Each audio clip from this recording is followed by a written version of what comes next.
Hi guys, I'm Shmee, and today I'm going to be taking a full look at the Porsche 991 GT3 RS.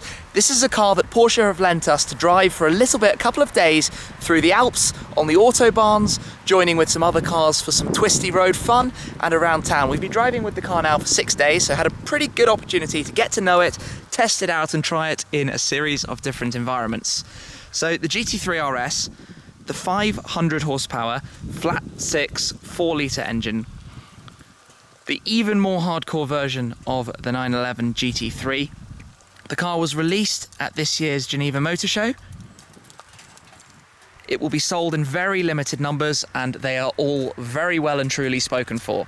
In fact, they're trading on the used market already, pre-customer deliveries for quite a premium. I haven't personally driven the GT3, so this is sort of a look at the hardcore versions of the 911 overall, starting with the top of the line, although there might be a future version that comes in on top of this. So versus the GT3, we're up 25 horsepower, down 10 kilos of weight, more carbon fibre components made in the bodywork. We've got the larger rear wing that sits so high even that the rear visibility is not particularly badly obscured. You can see through the section underneath it. The car is visually incredibly low, sits very low in the arches. We've got these new vents above the front wheels, behind the front wheels, on the front wings, all aerodynamics focused. And I can tell you from my experience so far, they really do make a difference. The car properly sits down and digs in at the front when you go in hard into a corner. Spectacular feeling from the aerodynamics at work. You can see the car splattered with bugs. We have been putting it through its paces, trying it out in every possible way. And this car is in lava orange, one of only a small number of colours available on the car from launch. So getting to the inside, you step past the vent here, which you can sort of hear some of the noise that the car's pulling in. It's naturally aspirated, of course. Greeted immediately by the bucket seats, the 918 style bucket seat, although with GT3 RS embroidery. We've obviously spent quite a bit of time sitting in these seats. They're very straight backed, but incredibly supportive, and driving on some properly windy roads, not at all uncomfortable. You have features like the straps for door handles to save weight, full Alcantara steering wheel, but overall the sort of technology and functionality you expect in a top-of-the-line Porsche. No rear seats. You can see we've got some luggage there, but also no folding seats. So you're not easily going to fit much luggage in the back. You can see through the window that there is a lot of space there if you can get to it. Now obviously we have the engine back here, which is opened via this.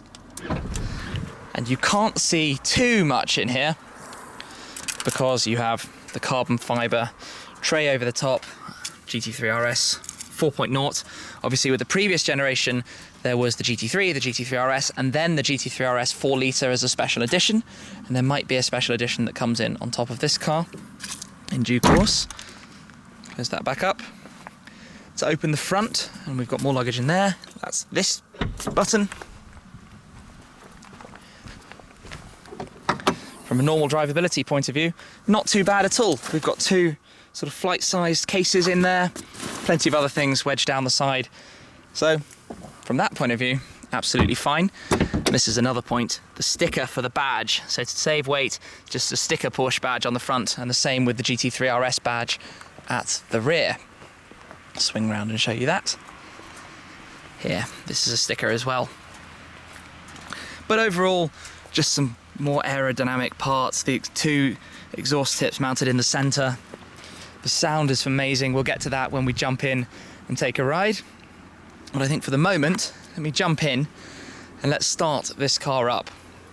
So you've got to step into the bucket seat,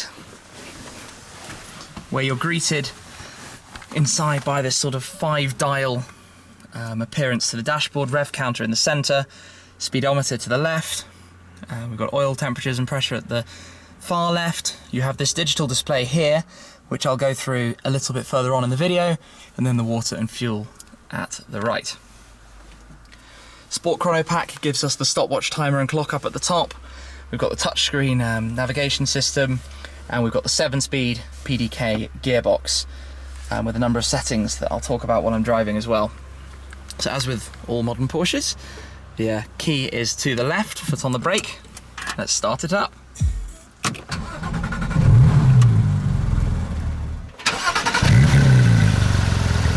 You can immediately tell you're in such a race-focused car. You can hear the noises of the car.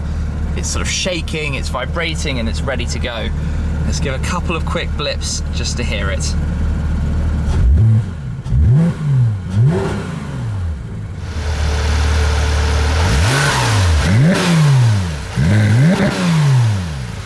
And now, if I open the exhaust valve by pressing that button, you can hear it immediately get louder.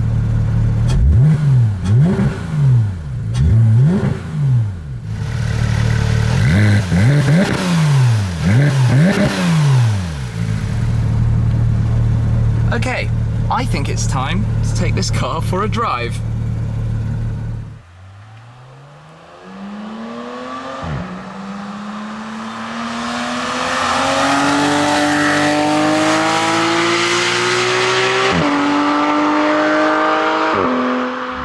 Here we go then, and as soon as you pull away, the doors auto-lock. That's an interesting concept. There's no sort of waiting until you're at 5 miles an hour or 10 miles an hour. Straight away locked. I'm pretty excited about driving this car every single time at the moment. It is such an event. You have to work pretty hard when you're on some exciting roads, but the car really, really does its best to reward you. So we're in full automatic, and this is where PDK really comes into its own. It's a fantastic gearbox. You can hear immediately that the shifts are almost instantaneous. They are so fast, and when you're properly driving up towards the limit, they get noticeably quicker and also more violent, of course. But from an everyday driving point of view, and you know, right now out on the roads in Germany, exceptionally smooth, very comfortable, nothing to complain about at all.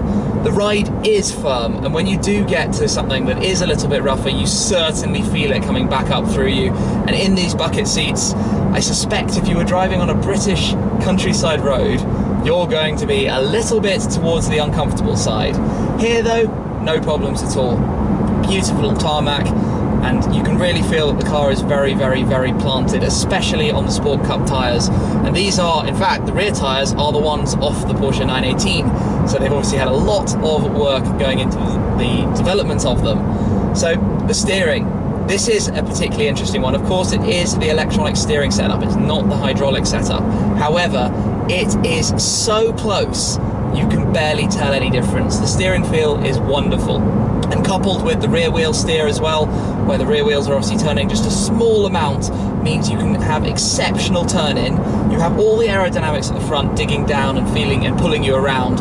You have the very small sort of turning circle available with that rear wheel steer, and it makes a wonderful package. So from that point of view, I've really, really been enjoying some twisty roads. Take a look.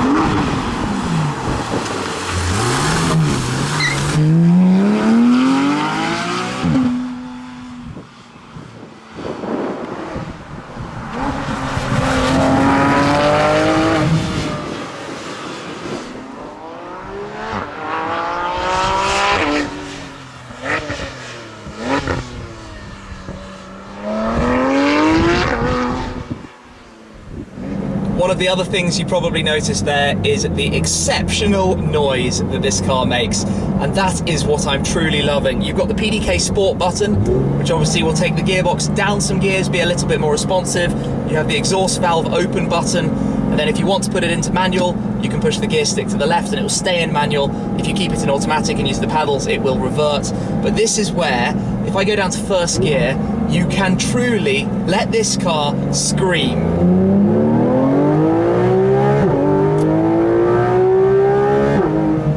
Red line is nearly all the way up to 9,000. It It's a phenomenal sound as you pull those revs out, and the thing you notice getting there is how linear the power is. All the way up the rev range you have the almost same amount of pull, and it's a really, really rewarding experience when you sort of use that and push on and go up, sort of just even holding the revs back, not even full acceleration necessarily. It's a very, very nice feeling when you're on the power, and there's no shortage of it. I mean, 500 horsepower, maybe giving a little bit of allowance, maybe you're at 520, 530. It's not up there necessarily the same as, you know, the Speciale over 600, the McLaren 675, 675, Aventador 700. But the thing that's amazing is because of the sort of aerodynamic grip and lateral sort of forces that the car can keep, you're really there in terms of performance, and that is what this car is built for. It's a track weapon, and you can feel that from the word go, and it brings a lot of smile to your face. But what I did notice is when driving it on the sort of mountain roads, the really, really twisty sort of technical stuff, what you have to do is put in so much work effort and sort of manual force to sort of push the car and get it to do what you want in a way that I perhaps haven't necessarily experienced in some of the other cars that I'm fortunate enough to drive. In that, I don't know, it's rewarding, but even though there's no manual gearbox, which is a lot of what the diehards are obviously very sad about from the GT3 and the GT3 RS, that it is PDK only, there's no necessarily lack of sensation from the driving experience, so it hasn't lost what I think you might have initially feared it's lost.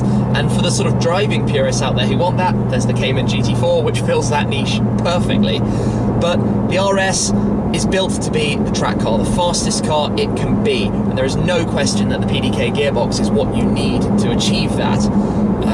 And this gearbox is a fantastic, fantastic piece of kit. One of the funny things though is how the ratios are set up and how first gear gets you very quick. Second gear, you're already breaking speed limits, I think, on the motorways. So you're able to get a lot of range out of 1 or 2 gears, and you don't have to change too much. Perhaps sometimes in some of the slower corners, you feel like you have to hold it in second, where you might want to take it down to first. But it's a nice feel. It's a very nice sound. And even the downshifting. That brings me on to one of the other points, braking. The brake feel of this car is so immense, so reassuring, and so accurate. You just sort of press, and you have so much control. There's such a delicate sort of change variation in your inputs, and you can feel how that directly corresponds into the sort of the way the car is braking in a very, very fun way. You can come in and brake incredibly late for a corner, and you have ample power to pull you to a stop. You can be feeling like you're going a little bit quicker, trail brake into the corner, get more grip down on the front end, pull yourself around. I mean, it has a G sensor, and I've been recording figures well over 1G with ease, and not even feeling like it's having to work too hard to do that. Like braking now, it's such a nice sensation, especially when combined with those downshifts. And then you come out of the corner,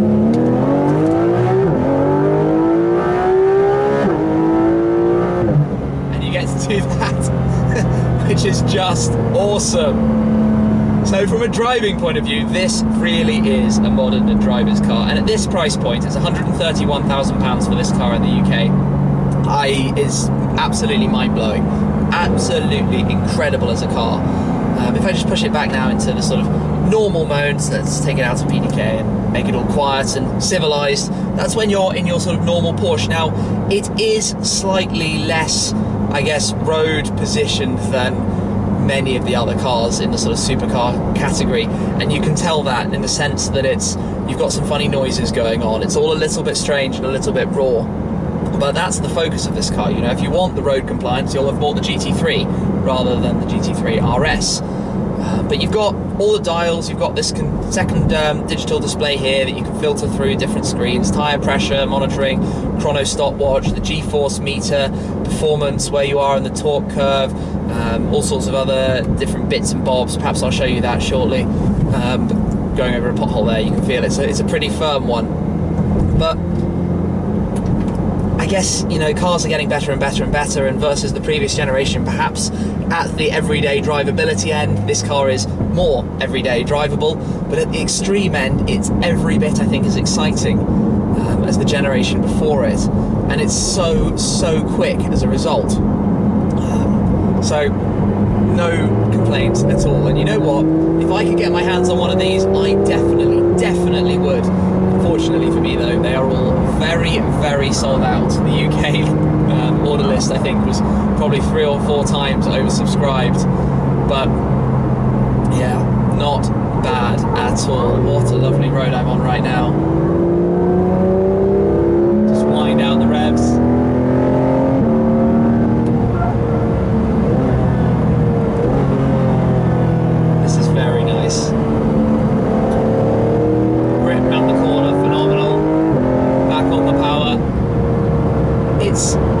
It's like a track car that you can really experience on the road, and you can feel the minor inputs.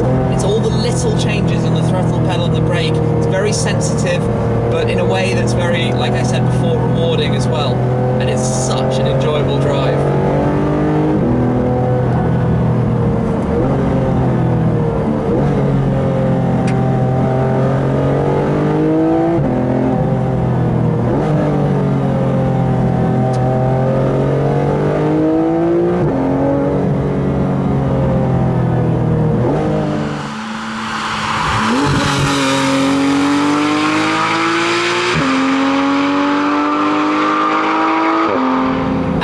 One of the problems with doing this and driving so many cars to make YouTube videos is that I get rather spoiled for choice with the power some of these cars offer. And relatively speaking, 500 horsepower and 1,450 kilos of weight is not desperately powerful. But what's so crazy about the GT3 RS is that although those other sort of supercars will pull away from you, this will keep up. And around the corners, it's probably out in front. And that's what Porsche do so well, with all the engineering and work that goes into creating the cars. It makes a car that's exceptionally fun to drive. It does this. But a car that's also so spectacularly fast. It's a phenomenal package. I could just keep doing this, really.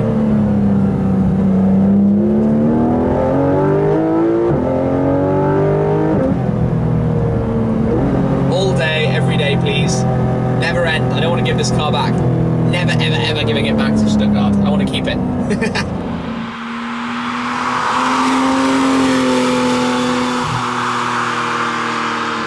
Last bit of playtime then, and then I'm going to pull over and wrap it up. Pure smiles driving the GT3 RS.